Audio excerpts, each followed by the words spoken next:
ಶ್ರೀ ಗುರುಭ್ಯೋ ನಮಃ. ಹರಿ ಓಂ.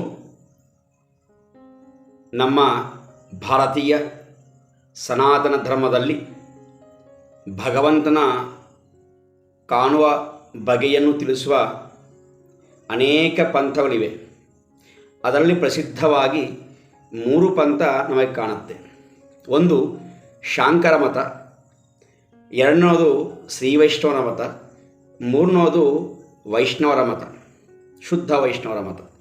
ಇದಕ್ಕೆ ಮಧ್ವಮತ ಅಂತಲೂ ಹೇಳುತ್ತಾರೆ. ಜನರಲ್ಲಿ ವೈಷ್ಣವರು ಅಂದರೆ ಶ್ರೀ ವೈಷ್ಣವರು ಅಂತಲೇ ಕಲ್ಪನೆ ಇದೆ. ಶ್ರೀ ವೈಷ್ಣವರು ಅಂದರೆ ರಾಮಾನುಜರ ಪಂಥ.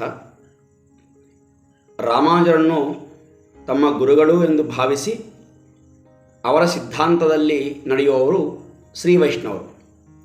ವೈಷ್ಣವರು ಅಂದಾಗ ಇಬ್ಬರೂ ಹೌದು, ಇಲ್ಲಿ ಭಿನ್ನವಾಗಿ ಮಧ್ವಾಚಾರ ಸಿದ್ಧಾಂತದಲ್ಲಿ ನಡೆಯುವವರು. ಮೂವರ ಮತಾಚಾರ್ಯರು ಈ ಉಪನಿಷತ್ತಿಗೆ, ಗೀತಾ ಹಾಗೂ ಬ್ರಹ್ಮಸೂತ್ರಗಳಿಗೆ ಭಾಷ್ಯವನ್ನು ರಚಿಸಿದ್ದಾರೆ. ಈ ಮೂರನ್ನು ಒಟ್ಟಾಗಿಸಿ ಪ್ರಸ್ಥಾನತ್ರಯ ಅಂತ ಕರೆಯುತ್ತಾರೆ. ಅವರವರ ಪಂಥದಲ್ಲಿ ಅವರು ವ್ಯಾಖ್ಯಾನವನ್ನು ಮಾಡಿದ್ದಾರೆ. ಭಗವಂತನ ಕಾಣುವ ಬಗೆಯನ್ನು ತಿಳಿಸಿದ್ದಾರೆ. ಇದರಲ್ಲಿ ಯಾವುದು ಹೆಚ್ಚು ಯಾವುದು ಕಡಿಮೆ ಅಂತ ಪ್ರಶ್ನೆ ನಮಗೆ ಬೇಕಿಲ್ಲ. ಆದರೆ ಇವತ್ತು ನಾವು ವೈಷ್ಣವ ಮತದ ಆಚಾರದಂಥ ಮಧ್ವಾಚಾರ ಬಗ್ಗೆ ತಿಳಿಯುವ ಪ್ರಯತ್ನ ಮಾಡೋಣ. ಈ ಮಧ್ವರು ಹೇಳಿದ ತತ್ವವನ್ನು, ಸಿದ್ಧಾಂತವನ್ನು ತತ್ವವಾದ ಅಂತ ಕರೆಯುತ್ತಾರೆ. ತತ್ವವನ್ನು ಹೇಳಿಕೊಟ್ಟಂಥ ಆಚಾರ್ಯರು ಮಧ್ವರು. ಮಧ್ವರ ಬಗ್ಗೆ ತಿಳಿಯಬೇಕಾದರೆ ಸ್ವಲ್ಪ ಹಿಂದೆ ವಿಚಾರ ಮಾಡೋಣ. ಮಧ್ವರು ವಾಯುದೇವರ ಅವತಾರ ಅಂತ ಪ್ರಸಿದ್ಧಿ. ಶಂಕರಾಚಾರ್ಯರು ಶಿವನ ಅಂಶ, ಶೇಷನ ಅಂಶ ರಾಮಾನುಜರು. ಹಾಗೆ ಮಧ್ವರು ಸಾಕ್ಷಾತ್ ವಾಯುವಿನ ಅಂಶ ಅಂತ ಹೇಳುತ್ತಾರೆ. ಈ ವಾಯು ಯಾರು ಅಂತ ಉಪನಿಷತ್ತಲ್ಲಿ ಹೇಳುತ್ತಾರೆ. ಭಗವಂತ ತಾನು ಮೊದಲು ಸೃಷ್ಟಿ ಮಾಡಿದ ಜೀವ ವಾಯು. ಏಕೆ ಅಂದರೆ ತಾನು ಎಲ್ಲಿ ಹೋದರೆ ಅಲ್ಲಿ ಇರಬೇಕು, ತನ್ನ ನೆರಳಿನಂತೆ ಇರಬೇಕು ಅಂತ ಒಂದು ಜೀವವನ್ನು ಸೃಷ್ಟಿ ಮಾಡಿದ ಅದೇ ವಾಯು. ಅದಕ್ಕೆ ಪ್ರಾಣ ಅಂತ ಸೂಕ್ತದಲ್ಲಿ, ಈ ಪುರುಷ ಸೂಕ್ತದಲ್ಲಿ ಕೂಡ ಹೇಳುತ್ತಾರೆ, ಪ್ರಾಣಾದ್ವಾಯುರಜಾಯತಃ ಅಂತ. ಭಗವಂತನ ದೇಹದಲ್ಲಿ ಈ ಸೃಷ್ಟಿಯಾಯಿತು ಅಂತ ಕಲ್ಪನೆ ಮಾಡುವಾಗ ಮನಸ್ಸಿನ ಚಂದ್ರ ಹುಟ್ಟಿದ, ಕರ್ಣನಿಂದ ಸೂರ್ಯ ಹುಟ್ಟಿದ ಅಂತ ಹೇಳಿಕೊಂತ ಬರುವ ಪರಂಪರದಲ್ಲಿ ಪ್ರಾಣಾದ್ ವಾಯುರಜಾಯತಃ ಅಂತ ಹೇಳುತ್ತಾರೆ. ಪ್ರಾಣದಿಂದ ವಾಯುದೇವರು ಹೊರಕ್ಕೆ ಬಂದರು ಅಂತ. ಪ್ರಾಣ ಸಮಾನ ಅಂತ ಹೇಳುತ್ತಾರಲ್ಲ, ಹಾಗೆ ವಾಯುದೇವರು ಭಗವಂತನಿಗೆ ಪೂರ್ತಿ ಹತ್ತಿರ ಆದವನು.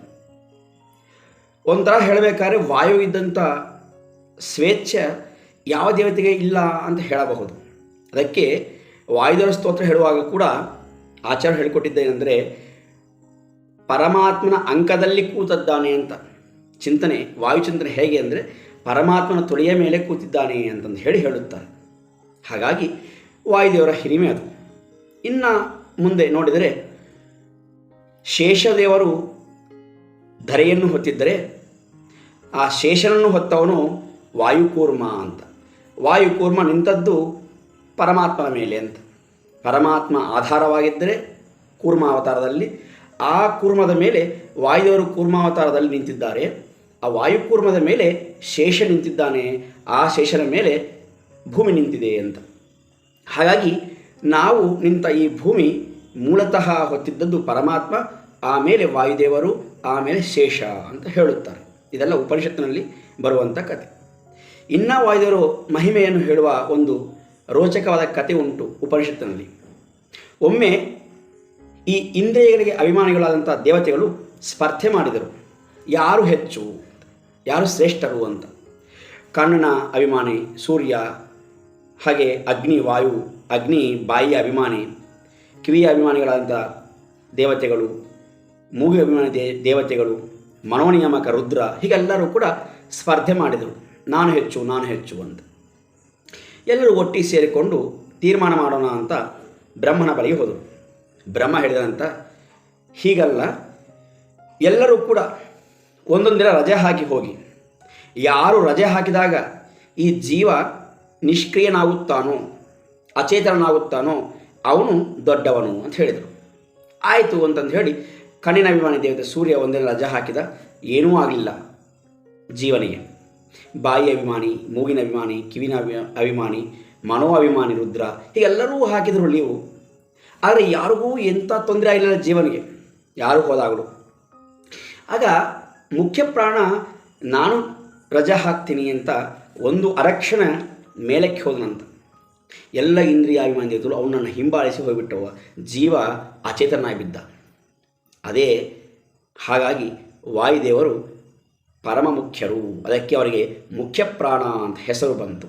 ಇದನ್ನೇ ಶ್ರೀಪಾದರು ಹೇಳುತ್ತಾರೆ, ಕರ್ಣಾಭಿಮಾನಿ ದ್ವಿಜರು ದೇಹವನ್ನು ಬಿಟ್ಟರು ಕುರುಡ ಕಿವುಡ ಮೂಕನೆಂದೆನಿಸುವ ಪರಮ ಮುಖ್ಯ ಪ್ರಾಣ ತೊಲಗಲು ಆ ದೇಹವನ್ನು ಅರಿತು ಪೆನವೆಂದು ಪೇಳುವರು ಬುಧ ಜನ ಅಂತ.